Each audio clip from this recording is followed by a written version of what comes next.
guys, welcome back to another episode of the Her Faith Inspires podcast, where we take cultural issues and we examine them through the lens of scripture.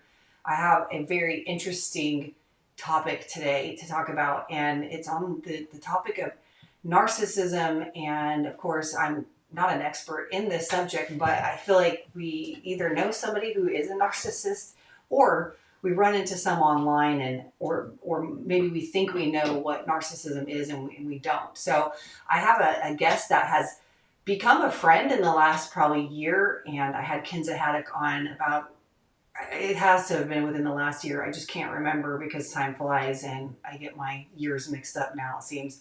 But we talked about her one of her previous books, and she seems like she's writing a book all the time, and her line of work is in this mental health industry where she counsels people, and she's a Christian. So I'm excited again to have her on and to talk about this subject. So without further ado, I want to reintroduce you to Kenza Haddock. Kenza, thanks for coming on today. I'm excited to talk to you.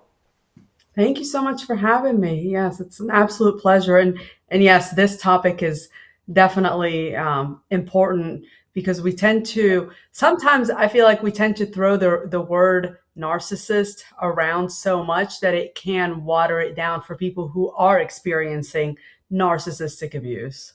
Yeah, and that's what I want to talk about, because that is something I see online a lot. People will call somebody else a narcissist just because they have because you have a social media page, it's all about you. You must be a narcissist.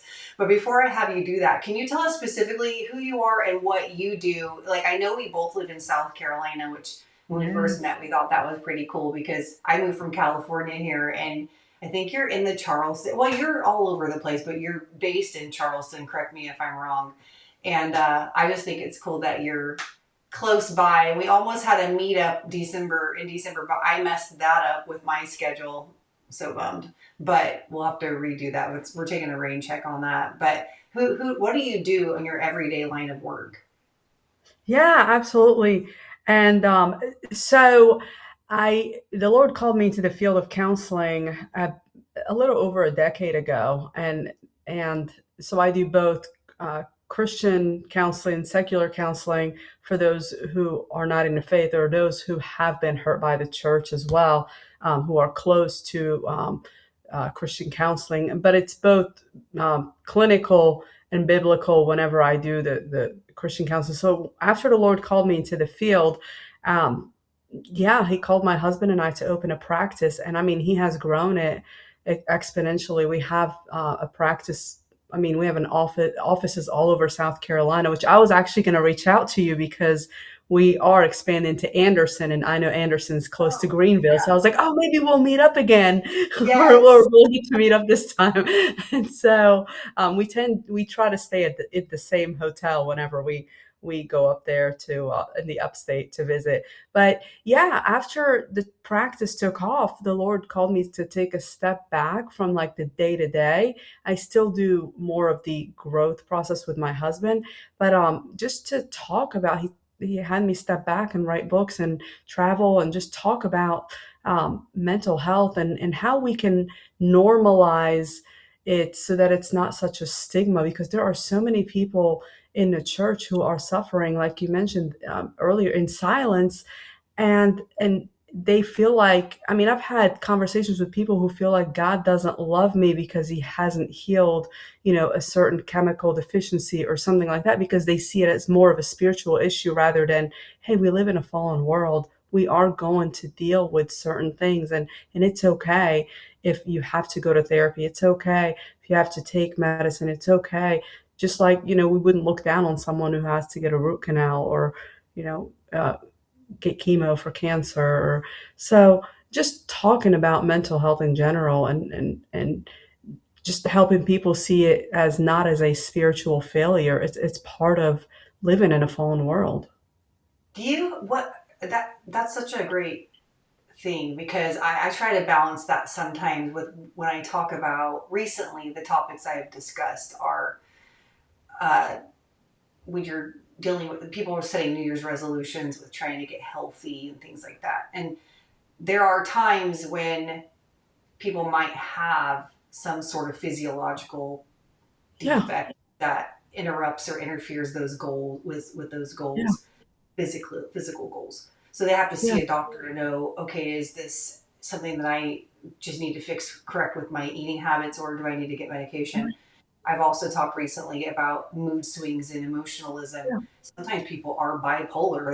There's like something where they get diagnosed with by Yeah. being bipolar, whereas sometimes they need to Yeah. learn to control their emotions. How do you counsel people to know the difference between what is controllable on their end? I know that I want to get into the narcissism thing really bad, but you just struck Yeah. this for me to ask this, because I Yeah. think that's the key, right? That's the thing where Christians Right. say, well, how do I know if this is a spiritual thing, or if I do need uh, medication, because, or intervention, medical intervention of some sort, because I can't control it on my own. Yeah. No, and that's a great question. And it's I believe it's totally a God thing that we're talking about this. And I truly believe it is, because we were going to do this podcast months ago, I believe, if I remember correctly. And I'll tell you what I went through, because I the last couple of months answered that question for me, even as a practitioner. So and I'll share some of my story of what happened with me. So I grew up with I had a grandparent who struggled with anxiety, and I had a parent who struggled with anxiety. And with my parents, it was to the point where they felt like they were dying at some points. And for me, as a person, like as an immature, you know, just child and growing up, I just started thinking they were making it up, because I'm like, okay, here we go again. You feel like you're dying. You're always, and then, I grow up, you live life. I had my first child, and I struggled with postpartum anxiety. It was really bad. Now, I diagnosed postpartum anxiety. I diagnosed anxiety, depression, all that. So I was able to like figure out the traits, the symptoms of it. And so I didn't play around, because I know that's a hormonal shift, a hormonal imbalance. So I went straight to the doctor and said, I need to get on, because that's a shift in serotonin too. And I said, I need an SSRI, which it helps with serotonin, so that I can be the mom I need to be for my child. And so I took it for a certain amount of time until my hormones stabilized. And then I came off of it. Child number two, I did the same thing. And so, but this time I took it for years, and I decided, you know what? Let me come off of it. It's been years. I'm way past the postpartum period. And Shanda, listen, there are people who say, you just need to go holistic, and holistic works and all that. You don't need to take medication. And I'll tell you, sometime for me, I will not recommend something unless I'm patient zero of that experiment. So what I did is I came off of it. I went completely holistic. I'm talking, I changed my shampoo. Uh, I changed everything. My eating habits, ate healthy, clean, changed all of the hormone disruptors, endocrine disruptors that's in chemicals, had water filter. Everything that I could think of, I changed, just so that I didn't have to take the medicine, basically, to help anxiety. And it worked for a couple of months. All of a sudden, the anxiety came back out of the blue. There was nothing going on in my environment. It wasn't like I'm not thinking correctly. It was just literally like you feel like your body is malfunctioning somehow, some way. And so through research and everything, here's what I found out. Okay. We live in a fallen world. Okay. So this was not an eating habit issue. This was not an endocrine issue. We live in a fallen world. And what I have found out just from my own research is sometimes we may have inherited depression or anxiety traits um, from a mom or dad. And there's nothing it's not spiritual failure. Because I walk with the Lord, and I'm confident in my walk with the Lord, and not because of me, because of his hold on me. And so it wasn't because of my lack of my walk with the Lord. It's just the way our brain works. If I can explain this, for anybody that's struggling, your brain, think of it as a garden, right? And serotonin, which helps with either depression or anxiety, or it can help with both. Think of that as you need 5 flowers for your brain to work correctly, right? Some people are born with 5 and they never deal with anxiety. They may deal with stress, right? But they don't deal with actual anxiety where they feel panic or and they're like, what's going on? Some people are born with like 3 flowers.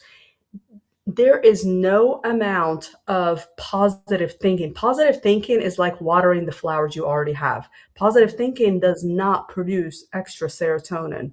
And you can do your own research on that. There is no amount of positive thinking that produces extra serotonin. If you're born with 3 flowers, you have 3 flowers. And sometimes you need serotonin, you need an SSRI to give you the 2 extra flowers, and that's okay. There's nothing wrong with that. I look at it as stewardship over your body. And so to answer, I'm giving you the long answer to Oh, the good. question. To answer your question, it would be a spiritual issue if you're once you pray about it, you know, you God is not giving you wisdom to move forward with medicine. You don't feel like it's an environmental issue where you need to go talk to someone. It's just you pray about it and it relieves itself with prayer, right? That's a spiritual issue. Or sometimes it could be sin that's not that we have not renounced or repented of. That's a spiritual issue. It's an environmental issue when we feel like we are going through stress as a reaction to external events. Mhm. That's more environmental. Like think of a single mom who has 4 children and she's constantly running on fight or flight. That can be helped with therapy. Sometimes medicine just for a short period of time or for however long, therapy can help with that. Um, a chemical issue, you can help it with therapy, but a lot of times that's not enough because that's like expecting somebody who's missing a leg to run a race like someone who has both legs. That's not a fair fight, right? And you tell them, oh, you don't have enough faith to run that race. That's just not enough. That's not a fair fight. So, but when you give them a prosthetic leg, then maybe they can help themselves. So that's the answer to Oh, that's the good. question.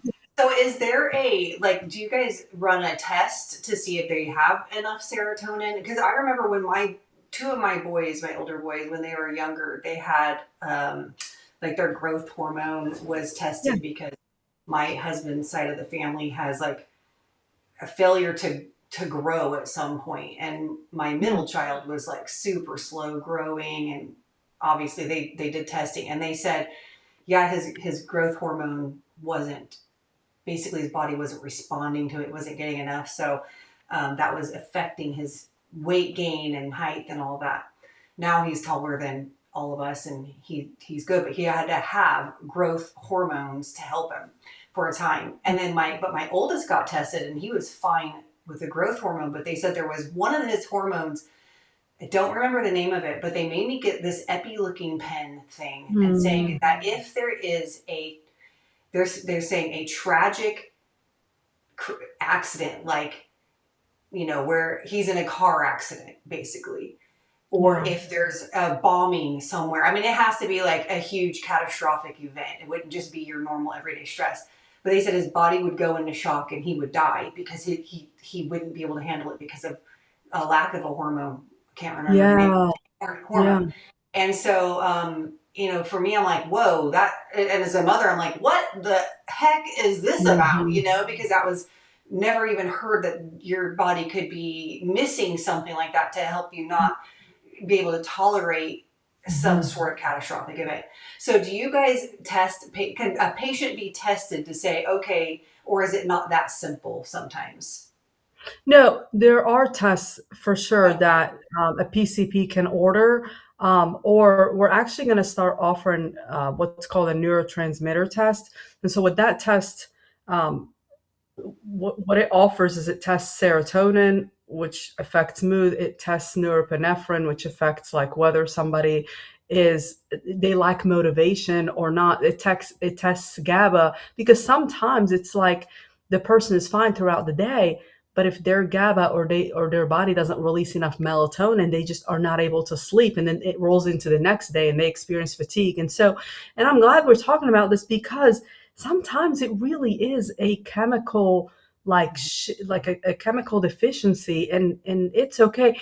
And when I started taking the SSRI back it takes a couple of weeks for it to hit your system and for your mind, like your brain, to get recalibrated. But I was fine right after. It's like nothing ever happened. And so why not use the medicine that the Lord has provided? It's not like we live in a under a hut and we have no access to anything. I mean, he has provided it. But yeah, there are tests available that test whether it's hormonal or a chemical deficiency for sure. Wow, that's super interesting and helpful because I think in the church, for me growing up in the church, you can get an all or nothing kind of approach on either side, right? It's like Yeah. no medicine. It's transform. You transform your Yeah. mind. Romans 12:2. This is a spiritual battle. You need to think better. Or you have this other side where I'm just going to go get medication. I can't deal Yeah. with whatever it might be. Yeah. Whereas it seems like if you got somebody who has a biblical worldview and comes at it from a Yeah. perspective that says Yeah. you can, maybe sometimes it's both and maybe sometimes it is one or the other, but you have, maybe sometimes we're not in a position to figure that out without Yeah. somebody like you helping us walk through that. Yeah. So I think that that's going to probably be a relief to some that are listening that are in the church and saying, okay, well, I finally have somebody who can understand how Yeah. to figure this out, because I think that that's super helpful. And like you said, I think one of your best example is if we have to have a root canal, or we have a cavity, we're not afraid to go to the doctor to get that tooth fixed. Mhm. It's not like we're not going to sit there and God heal my tooth. I mean, we could, but God also gave us dentists who could just take Yeah. the tooth out or repair it. And Yeah. sometimes that is the way in which God does heal, through the Yeah. intelligent people that He's given these skills to.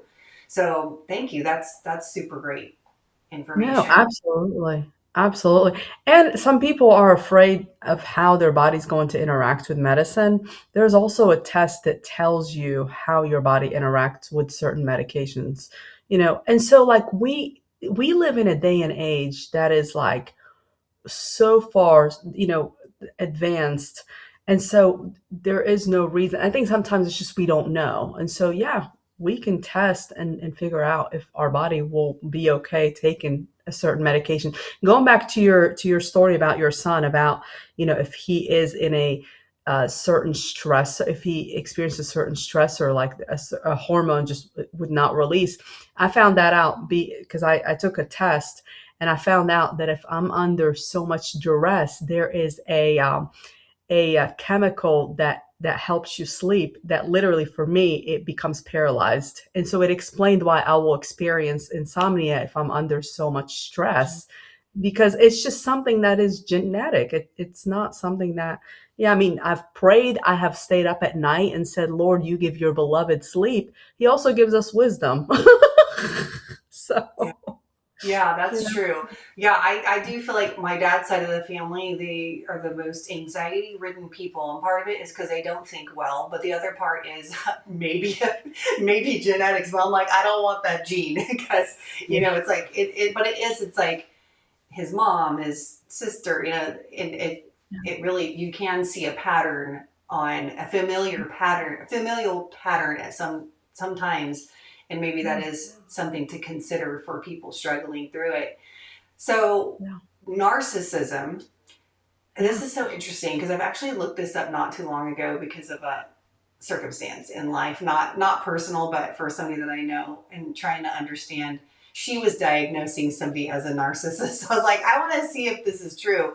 But so I'm excited to, and I, like you said, I see this online. So I'm looking forward to what you have to say about it. But can you first define what a narcissist is according to the actual terminology and not social media's opinion?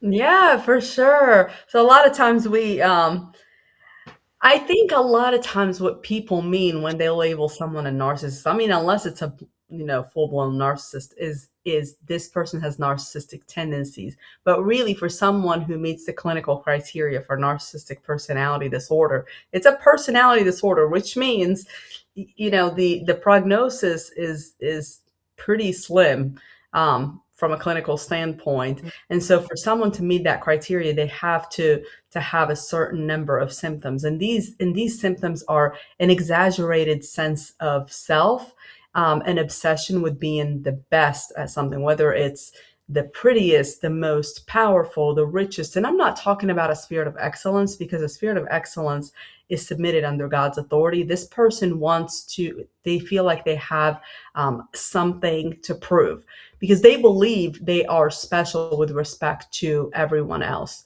They carry with them a sense of entitlement.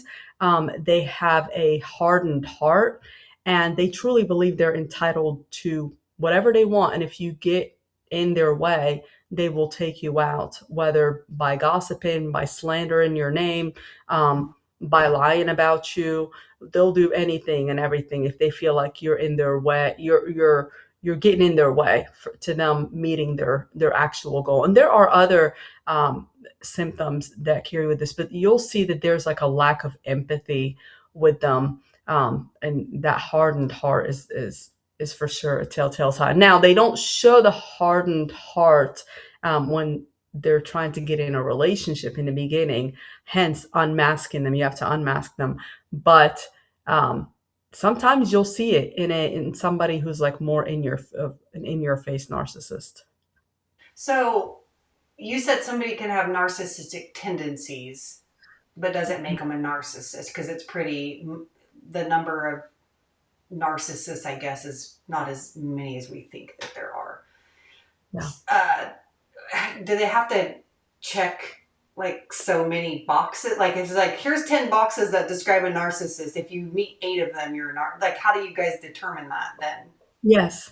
Yeah. To your point, so they have to meet the criteria for narcissistic personality, and that is 5 out of the 9 characteristics of narcissism. Now, for them to meet 5 out of the 9, the reason there are so many characteristics is because they, what I believe is they describe different personalities and different temperaments, because there are 2 different types of narcissistic people, 2 main types. There are many that you see online, but 2 main categories. And that is, I call it the in your face narcissist, and then the undercover narcissist. And so that's why the criteria and the symptoms are many, and you only need to meet 5 of them. And so there are 2 different ones. One is easier to spot, and one is harder to spot. Okay. My mind is just, I have so many questions. So if, do you think the reason why there's not as many diagnosed narcissists is because they're not taking the test? I mean, I'm just curious. Yeah. Yeah. So that's a good point, because when you look at the stats of how many narcissists there are, it's only like about, I mean, it's less than 10% of people have been diagnosed with narcissistic personality. And I do believe that partially, at least partially, that's because usually they're not prone to go into therapy. They're not open to go into therapy. Now, here's what's interesting though. There's a National Library of Medicine. They had published and actually republished, confirming it's a behavioral genetic study. And they have found that there is a genetic predisposition. They tested people who met the criteria for narcissistic personality, and they found there is a genetic predisposition that they had to narcissism. They tested like their brain, the gray matter in their brain, and just other things. And so now, what I believe personally that confirms is what the Bible already says, and that is we all as people do have a sinful nature that we are born with. And outside of submitting our flesh to the Lord, we are prone to narcissism. I mean, the Bible says that the heart is deceitful above all things. Yeah. Um, and so we are. And so narcissism, from a biblical standpoint, is pride not submitted to God. I mean, that's why Satan is the great narcissist, right? Mm-hmm. He said, I'm going to ascend to the throne. He wanted to be like God, not in goodness or mercy. He wanted God's power, not his goodness, not his mercy, not his faithfulness. And so a lot of people will ask, like, what makes somebody a narcissist? Okay. So we have this sinful nature. So what makes someone go from being, because there's a difference between being selfish and being a narcissist, right? How do you get there? And so they're like, are they born that way? Do they become that way over time? And what I have found is the route to becoming a narcissist is one of two ways. Either one, that person goes through a trauma, a big trauma, or a series of traumatic experiences that they don't process through. And so that trauma grows into a root of bitterness. And I'm not saying that everyone who goes through trauma has that.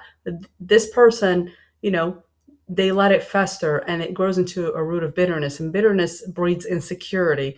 And so now they walk around with a chip on their shoulder like they have something to prove, or that the world owes them something. Hence why they have, lack of empathy. They have a goal and they're just, they're going for that goal no matter what it costs anybody else. So that's one, right? The Mhm. second type, unfortunately, which is I believe is harder to treat, is, and I talk to moms out there, dads too, but moms, I've seen it a lot with, um, let's say this mom has wounds, and she has not processed through them. They're not healed. And so now she has children, and she picks one of her children and puts them as a band-aid to that wound. So what happens is that child grows up and becomes like the golden child, because that child cannot do anything wrong. That mother is going to be very protective over that child, because that child acts as a band-aid to her wound. And so the teacher calls and says your child is misbehaving, the mom is going to go to bat for her kid and says, no, no, they're not doing anything wrong, they can't do anything wrong. Now imagine that child grows up like that. Narcissism is going to it breeds from 0 to 19 identity developmental stages of life. That child grows up, moves out, and now goes to work, gets there late, and gets written up.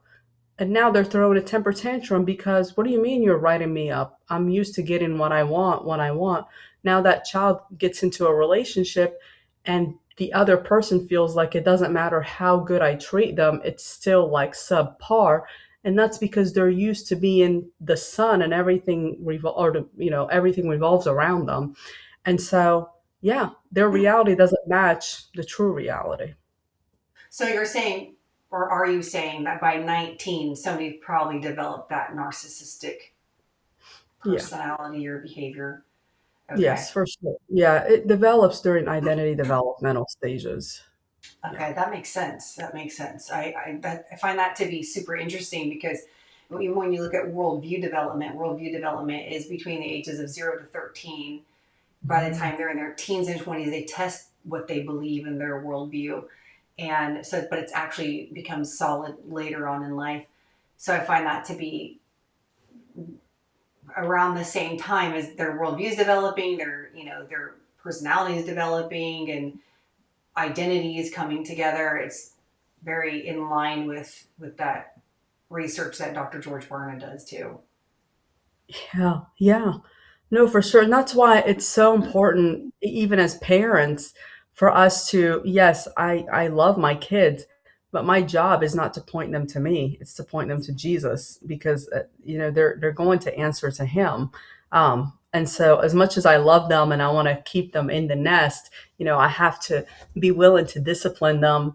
And I have to also, not exasperate them. I have to just reflect his love and mercy and grace, just like he's reflected that to me, or he's shown me that. And so we have, I mean, it's a responsibility as parents for us. So, is there any other? I found that to be interesting too because I was wondering if we parent our kids towards being a narcissist. So, is that really the only way is that you found that when you make the child the center of your, I guess that you become they're your, like you said, your band-aid. They can do no wrong. Is that really where that happens, that the narcissistic personality or behavior, I don't know if I'm saying it correctly, to be honest with you, happens? Or is there any other way if we don't discipline them at all? Or I don't know. I'm just Yeah. curious on. Okay. Yeah. I mean, the lack of discipline is part of making them, the sun and everything revolves around them, right? The other, the other extreme of it is when we exasperate them, and depending on that child's personality, you know, uh, they can grow up and feel like there's nothing that I do that's right. And because of the trauma that they experience, whether at the hands of a caregiver or peer, siblings, whoever.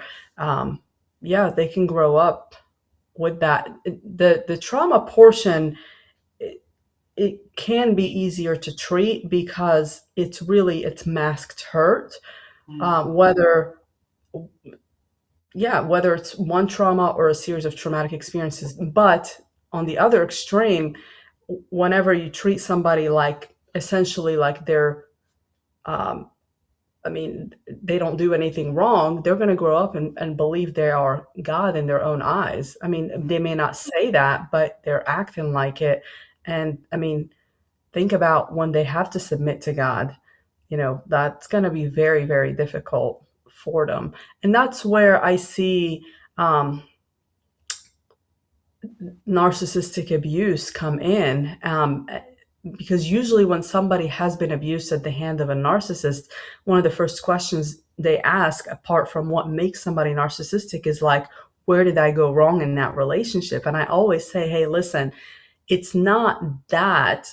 It's the fact that they showed you a different side, an ideal side of themselves, to just get you to trauma bond with them. And I can explain what that means. And then now you're just trapped in this loop of trying to go back to an ideal relationship that never was real to begin with. Mm. Yeah, that's interesting. Which I have a question about the two different types of the narcissists. Yeah. And I know you said what they are. Can you say what they are one more time? And then how do they show up in the relationships in or families or something? I mean, is it dangerous to try to diagnose somebody as a narcissist if we're like, I'm dealing with a narcissist? Is that, should we be careful when we do that? Or is that something that you can pinpoint so you know how to deal with a narcissist? You know what I'm saying? Because sometimes I think Yeah. if we overdiagnose somebody, if we're like, you're a narcissist and I have to deal with you, a certain way, that's almost arrogant too, because I'm not a skilled professional who can maybe I wrongly diagnose somebody. So that's one thing. And then the other thing is, but I feel like if you are able to diagnose that person, or if you're able to identify with what you're dealing with, it might help to know, because from what I've experienced from what I think are narcissists, they almost seem a step ahead. Like they almost seem Mhm. like they got your number and Mhm. can manipulate the situation to where I don't know that without knowing what you're dealing with, you can kind of get a edge on that. Oh yeah, no, for sure. So to answer your question, whether you should diagnose a narcissist or not, I mean, I would definitely leave the diagnosis to um, the counselor, just because you don't want it, you don't want to misdiagnose, but also listen, toxic is toxic. If somebody is treating you a certain way, a they don't have to meet the criteria for narcissistic Mm, personality. good If point. they're toxic to you, if they mistreat you, if they treat you in a way that is incongruent with healthy, it's incongruent with scripture, then you know what? They're toxic to you. Now, there is a difference between they call them the medical term or the clinical term is covert or overt narcissist. I like to simplify it and just say, like for me, it's the power hungry narcissist or the undercover narcissist, Mm-hmm. and those describe two different people. The power hungry narcissist is more in your face. Um, they're more extroverted. They will be loud. They will use control. They'll be more domineering. They like to walk around and flaunt their superiority. Think of somebody who's like attention seeking, but they're not ashamed of it. They're usually impulsive with their goals. They may even act reckless at some point. Okay, that's the power hungry narcissist. Now, the undercover narcissist is harder to pinpoint because they they have mastered the art of manipulation. They manipulate really well. So they may show other people one image or project one image, but behind closed doors, they act a different way. And even if you tell them or confront them, they will twist it very fast to make you doubt your reality. Mhm. Actually, both of them can do that. But what the undercover narcissist is more quiet. They may use self pity. You may be the one that's hurt, but you end up being the one apologizing somehow, some way, and you start wondering, how in the world did we get here? They'll use guilt and manipulation. They're very calculated versus the other one is more impulsive. So this one is more strategic. The undercover is more strategic and calculated. And I describe other symptoms in the book, but they're two totally different types, and they're expressions of two totally different personalities. And what's sometimes scary is you may be dealing with two different ones in your life, and you start questioning your own reality and your own sanity because you're like, what in the world is going on? I'm the common denominator here. And it's not that. It's just, unfortunately, when you're dealing with narcissistic people, which, Shanda, a lot of times people think a narcissist is only going to be like an authority figure, right? Like a parent. And that's not always the case. It can be a boss, it can be, unfortunately, a church leader. It can be a sibling. I have treated people who grew up with siblings who are narcissistic. It can be a peer, or a coworker who's just jealous of you and is trying to just sabotage you. Or I've seen, where it can be an adult child who, if you don't do what they want you to do, then they'll cut you off from the grandchildren because until they get their way. And so that's usually the question I get. It's like, okay, so now that I know I'm dealing with this type of person, what do I do? Mhm. Mhm. Yeah, that would be so tough. I just, especially if you're living in the same house, like a sibling or, your spouse or a parent, that would be really, really hard. You described the three ways a narcissist may show up in someone's life. Can do those relationships look like between a mother, adult, like a sibling? I mean, because I would think, like, for a sibling, I'd be like, okay, if I'm living with my sibling and they didn't really want me to apologize, I feel like that's easier to be like, I'm not apologizing to you, that kind of thing. Do they look differently? I guess what I'm saying is, are some of those relationships harder, more hurtful? Because I did see a parent-child one being hurtful, a spouse, being hurtful. If you have, do they look different? What would be some signs be of maybe being in a relationship with a narcissist? Like that, you'd be like, yes, I am going through that. I thought I was going crazy, but Yeah. can you tell us? Yeah. Yeah.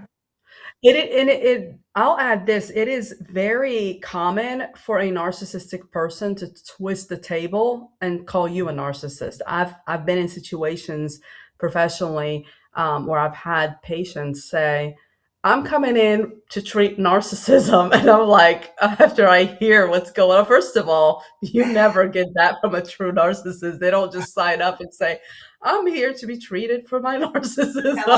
like, I'm the best narcissist in the world. Oh no.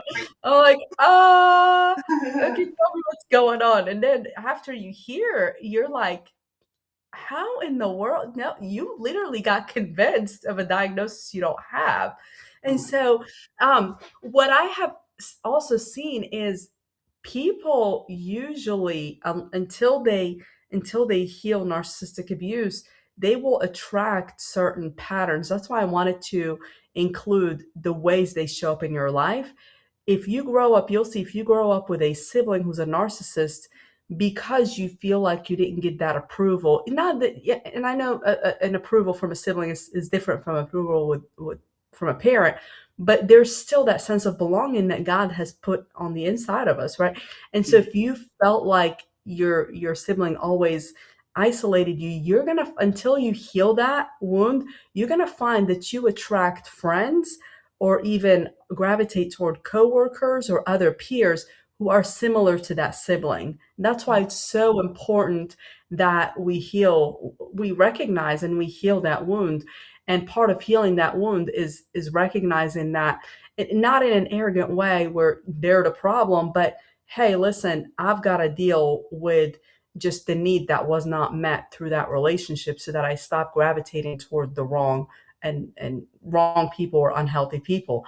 And so now the wound from a sibling or a peer or a coworker looks different because with somebody who's not an authority figure, your guard is normally down. And so like you let them into different parts of your life that you would otherwise not let, your pastor into, or a church leader or your boss, or somebody who's in authority over you.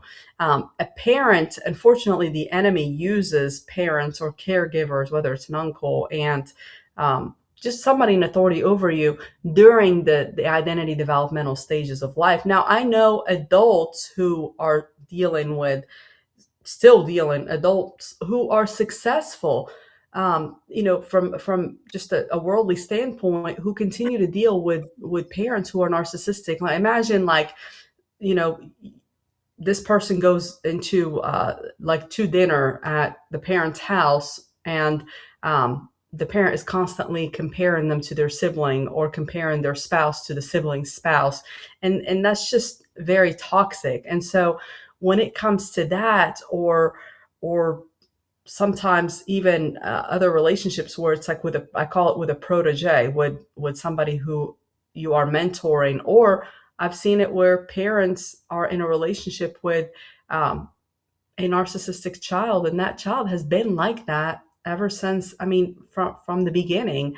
And it just festered and festered. And so all of these types of relationships require one common denominator, and it's really hard, but it's boundaries. Mm. You have to set those boundaries. Out of all the relationships that you mentioned, do are there friendship like narciss? You can be friends with a narcissist and Oh, yeah. people. Okay, I was just curious. I mean, I figured, but I wasn't sure. Now, do narcissists ever befriend each other? Have you ever? I Yes, mean, it doesn't last though, because I mean, okay. think because the narcissist's motto, actually, I've seen it, but it doesn't last. A narcissist's motto is, how can you serve me? And so if Mm, both of them are like, how can you serve me? Unless sometimes it can work, but it's mutually beneficial relationships. If this person's getting something out of it and the other person's getting something out of it, but once one of them's benefit ends, that's it. They okay. break the relationship because it was artificial. Um, it was not real. It wasn't authentic. But there are different ways we also respond to narcissistic abuse. Narcissistic abuse is not a one size fits all. And I think this is where sometimes we get it wrong.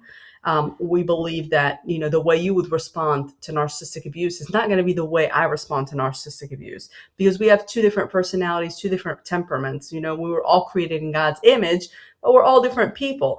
And so some of the ways we may respond to narcissistic abuse is, I call it self-sabotage. And this is something that we often miss, just in the real world. We see it in therapy where somebody literally has written themselves off because of the abuse they've endured. They've written themselves off as unlovable. And so they turn to things that are self-destructive because they don't know any other way to cope, whether that's drug use, alcohol use, just self-mutilation, just destructive coping skills, or coping mechanisms, because they don't know how else to cope. And so with that, we need to learn healthy coping mechanisms. Another way we may respond is rebellion. That's when you say, you know what, I grew up in an environment where I can never do anything right. Well, you know what? I don't need people to begin with. And that's really trying to protect yourself from further rejection. The problem with that approach is, not only are you pushing the toxic people away, you're also pushing the good people away from your life. And you're not meant to live in isolation. I mean, we're not. We're meant to live in community and fellowship. And so there's a healing side of that as well. Another one that I see a lot is called just over accommodation, and that's AKA people pleasing.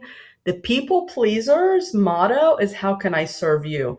The Mhm. narcissist's motto is, how can you serve me? So they attract each other a lot. And so Mm. that person, for that person, boundaries are most important more than ever.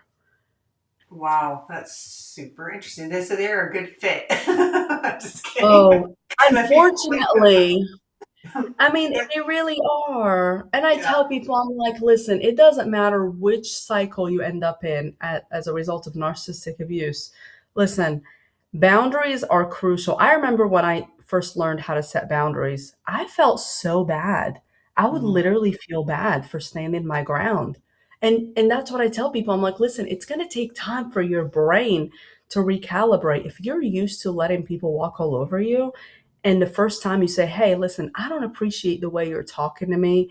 Um, if I appreciate our relationship, or I respect our relationship, but I really don't appreciate the way this conversation is going. If you continue to treat me like this, I'm going to end the call, or I'm going to walk away." The first time, the fifth time you do that, you're going to feel awful, and you're going to feel like you need to apologize. But that's just your brain. You got to give your brain time to recalibrate, you standing up for yourself. And it's okay if that person gets mad. Is it also a lack of self respect to let somebody treat you that way? I mean, I know you have this, again, we're going back to the word of God where it says, love your enemies and do good to those who, but Jesus never said, but be abused. Like, let them thump you around or, emotionally abuse you. So we have to understand there's a difference between, you know, being mistreated in this for the sake of Christ rather than Right. being treated because you're alive and you're living, and you're married to the guy, or it's a parent or something. So I think we have to Oh, be able to absolutely. discern between those things, and they're not the same. So I want to make sure I just caveated that. But do you think also for the people pleaser, because I know for me, I've had to really, and I'm a lot older, so I struggle less, doesn't mean I don't struggle at all. But with saying no sometimes, what I've learned to do is say, hey, let me think about that. I'm not sure. If I know, like, I don't want to give a no and I don't want to give a yes, but that buys me some time to Yeah. really think through it. I've learned Yeah. to kind of do that sometimes. But Yeah. um but I also learned that by not saying no when I should have, I suffer for it, but I'd rather be like, well, I'd rather suffer than them. And I think sometimes it's not necessarily the self-sacrificial love.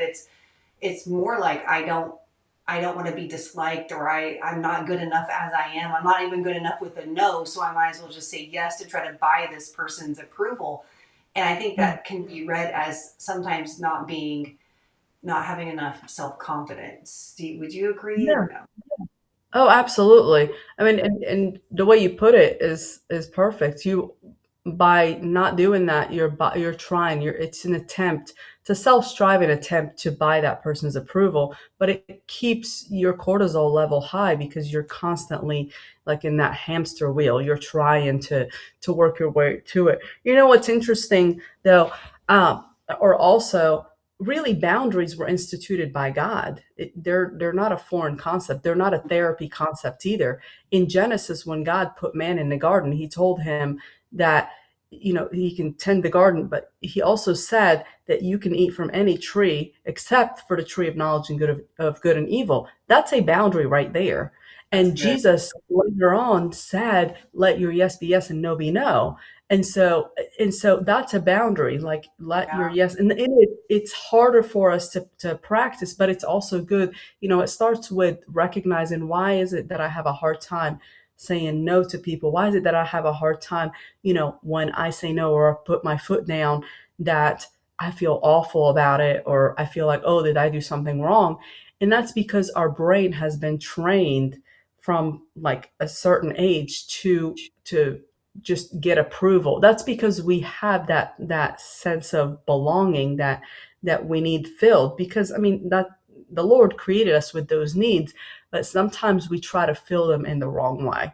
And Mm. and recognizing that is really, it's 50% of the fight. Yeah. Ooh, those are some great points from the word. That was so good. Say you have a girl who's dating, or she's looking for, wanting to look for the right guy. What would you say are some early warning signs that this might, that are easy to overlook, but might be narcissistic, like you're dealing with a narcissist? Yeah, so the narcissistic person is going to go one of two extremes. They're either going to lead the relationship with self-pity to where, even with the people pleaser, they're going to feel like, oh, this person needs my help and needs me to help them, and they'll be led by guilt, right? Or what I usually see is that person's going to have that arrogant streak and that flaunting streak, but they'll also lead the relationship with love bombing. And so the reason a lot of people get hooked on love bombing, which is essentially just excessively complimenting the person.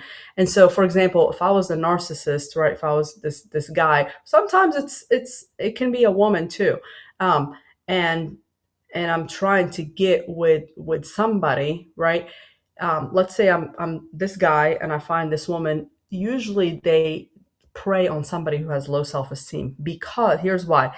If I know this person has low self esteem and I love bomb them, meaning I give them excessive compliments, I go up to them and say, "Oh, your eyes are so pretty," or, "I love how smart you are. I love the way you do X, Y, and Z." Somebody who has low self esteem, what happens is when they receive an uh, just over accumulation of compliments, their body starts releasing dopamine, and literally that's the feel good hormone, okay, or chemical, excuse me, the feel good chemical. So before they know it, after a couple weeks, their brain literally starts associating that person with that feel good chemical. It's similar to when, if you like chocolate and you see a chocolate cake, your body starts, it's like your mouth starts watering and you start just feeling great because you're about to eat it. That's literally what happens. And that's why it's hard for somebody to leave a narcissistic relationship, because their body gets confused. Their brain is like, wait, I remember how good this felt. Now, once they the narcissistic person unmasks and start mistreating them and saying it's because it's your fault, the person gets confused, and they go into a dopamine crisis, and so they start experiencing depression, they start experiencing anxiety, they start experiencing mood swings, because what's happening is their dopamine now is crashing, and so now they're trying to do everything possible to get their dopamine levels up again. And so you want to watch out for somebody who is overpraising you, and ask the Lord for discernment, because here's the thing. um, Loving people doesn't mean laying down our discernment. God has given us wisdom and discernment for a reason. And, when we have discernment and when we spend time with the Lord and when we let the Lord speak identity into us, right? And we walk by what he tells us about ourselves, right? It doesn't mean we're not going to get negative thoughts, but we can ask, is this thought coming from the Lord, or is it coming from the enemy? Is this thought something that the Lord would speak into me or not? But the only way to discern that is by getting familiar with God's word and getting familiar with his presence, right? And so when we do that and we meet someone who is narcissistic, over time our red flags are going to go off. When that person is overpraising us and we have a healthy level of self-esteem, we're going to say, okay, what is going on? This is not healthy. Yeah. Even Proverbs 31 says charm is deceitful.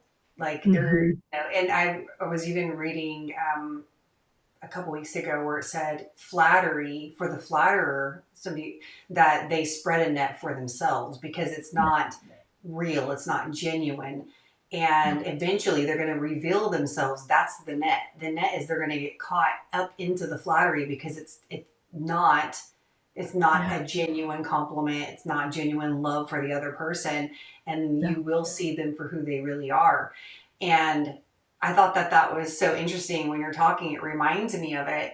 So when you look at abuse from a narcissist, what does that look like for somebody who says, I'm in this narcissistic relationship and I, you know, I've emotionally abused or how they're gauging reality. You talked a little bit about the identity crisis, which makes so much sense. Mm. But sometimes people will say they're abused to justify getting out of a relationship, and maybe they don't even, maybe they're classifying abuse as something differently than what abuse actually is, or maybe they don't know that they're being abused and they're taking it and they're just slowly being, their soul slowly being chipped away at. So I just am curious to know what that looks like. Yeah, I mean, there are different types of abuse, right? There's physical abuse, which we know what that is, and sometimes, there are times when the person's being physically abused and they make excuses for that person. Oh, they were just drinking, or they just can't help themselves. Oh no, I just tripped and fell. That no, that's we have to call it abuse. There is financial abuse, and you see that in married couples where the narcissistic person was the main breadwinner, right? And the other one was a stay-at-home parent, and the narcissistic person knows that leaving me means you're going to be cut off financially, and Mm, so that's what keeps the person stuck in the relationship. Unfortunately, not that's part of financial abuse, and it requires counseling. It requires attorneys to get involved, and for sure, first and foremost, it requires prayer, because we know the Lord is sovereign, and He does not look lightly on any type of narcissistic abuse. And there is emotional abuse, and emotional abuse really hurts sometimes just as hard. And at times, there's research that has shown that rejection left more imprints in the brain than being physically hit has over a period of years. And so that's not to demean physical abuse, but it's also not to demean emotional abuse. Emotional abuse is usually like when somebody is, it's called character assassination, when they are literally calling you names. They're not, there's a difference between saying, hey, I don't appreciate the way I'm being spoken to right now, versus telling somebody, oh, you know, just think of every possible name, and they don't think anything of it. Whether they're calling you stupid or calling you other names, it's not okay, because that is contrary to what the Lord is calling you, and it's not good to allow it. Really, it's not good for your soul. It's not good for you from an environment standpoint, and so that's abusive. There's also spiritual abuse, and that is when somebody is using scripture to basically, try to convince you that the Lord is on their side, not your side. And usually people will use that in oppressive environments. For example, like, a husband just mistreating the wife and saying, well, you're supposed to submit to me. Or on another, extreme, like a mom mistreating her child. Well, and says, you need to honor me. But there's a difference between honor and abuse, because you can honor somebody from a distance, and the Bible also says not to exasperate our children, and so we have to uh, take that more so seriously. yeah. I yeah, I think this is so good for, it's good for everybody, but my podcast is predominantly female. And I talk about, this summer we did a biblical womanhood study online and in person. And I talked to the ladies about being confident in who you are because of who God is. You Yeah. cannot get validation from anything outside of the Lord to vouch for to vouch for your value.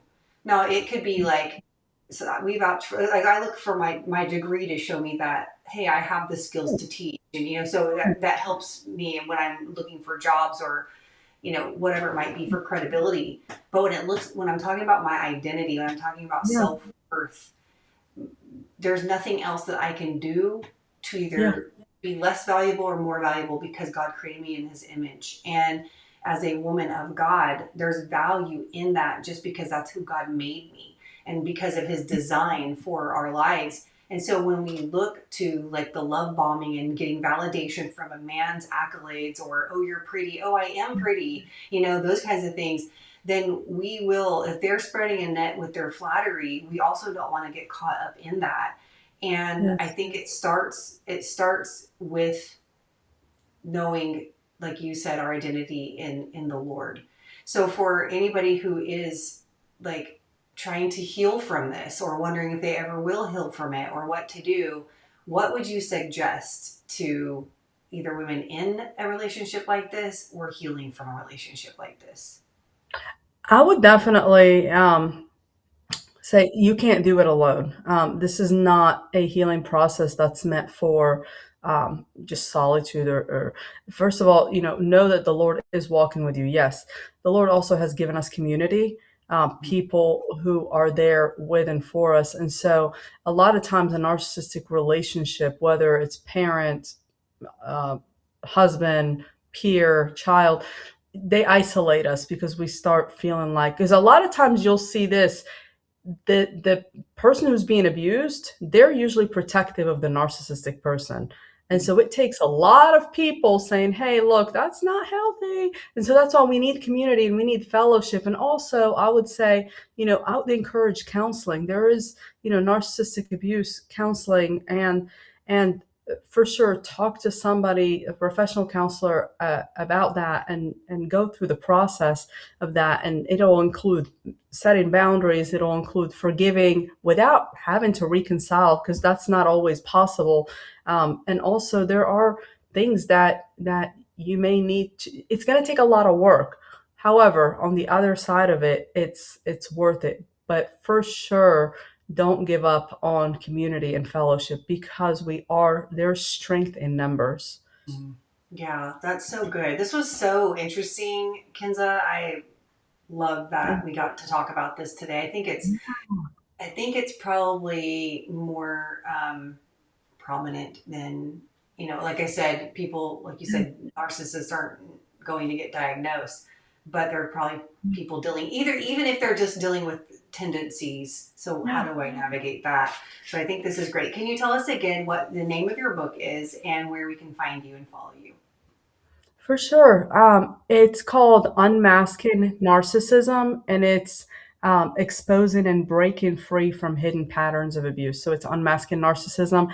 And you can find me on my website at www.kenzahaddock.com. Thank you. I'll have all of the links in the show notes for everybody. But I appreciate talking to you today. It was so good. I can continue asking you questions about this, but this is why you write the books, right? I love it. Yes. Well, thank you so much. All right, guys, that has been so interesting. It was so interesting for me. And so I encourage you to go get Kenza's book, Unmasking Narcissism. You can find her at kenzahaddock.com. That's HADDOCK.com. And then if you have any questions for her, reach out to her. Go ahead and ask questions if you need to. She can either give you some recommendations on if you need to see somebody, if you're in South Carolina, then definitely check her out, and with her husband and her business and practice. And if you have any questions for me, you can email me at hello@shanthefulbright.com, and I'll catch you on the next one.